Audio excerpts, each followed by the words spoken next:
तुलसी बिराजली आंगनमा हो सखिया मांग वरदानमा। तुलसी बिराजली आंगनमा हो सखिया मांग वरदानमा। मांग वरदानमा या मांग वरदानमा।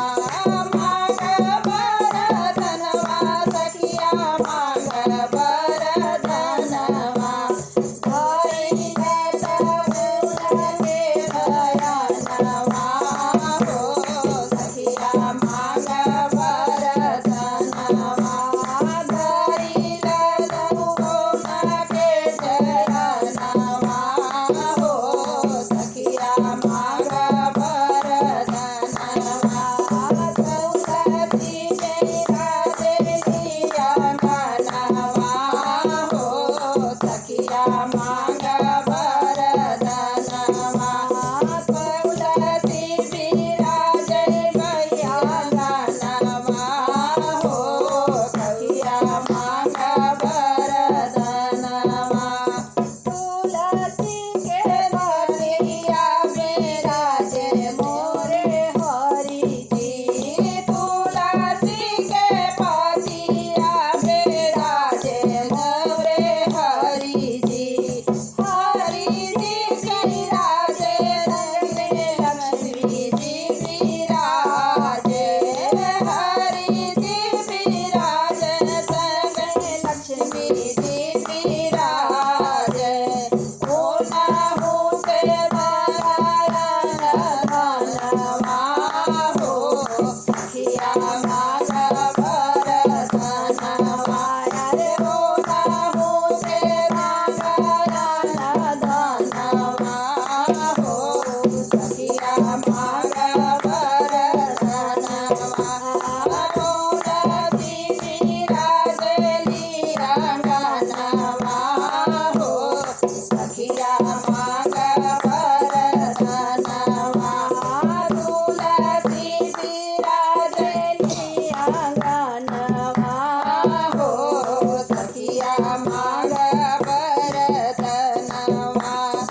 तुलसी के बगिया बिराजे मोरे कान्हा जी। तुलसी के बगिया बिराजे मोरे कान्हा जी।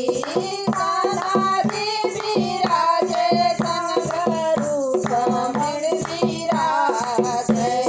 कान्हा जी बिराजे संग रूपमणि बिराजे। ओनाहु से वरदर्शनवा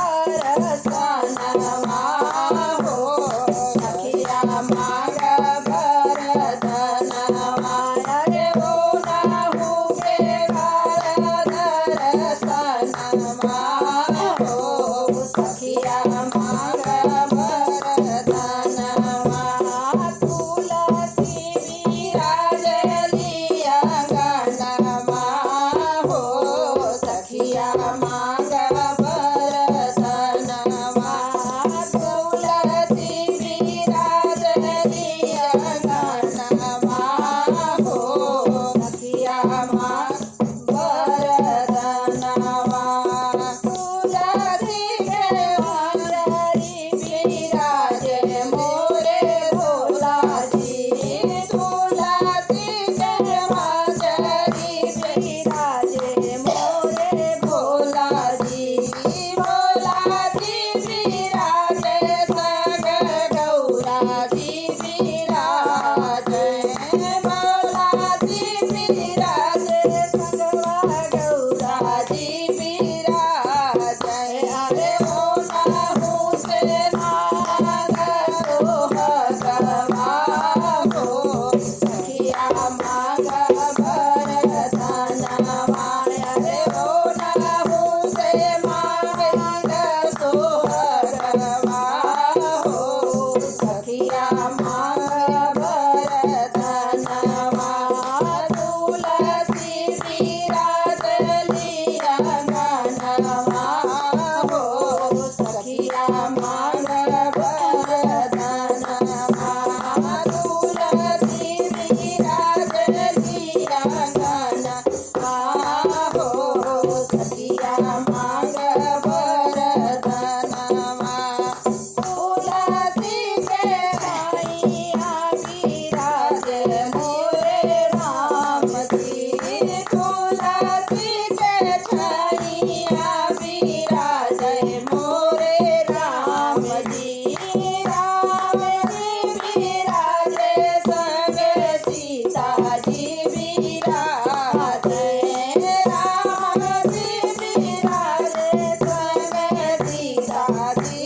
जय।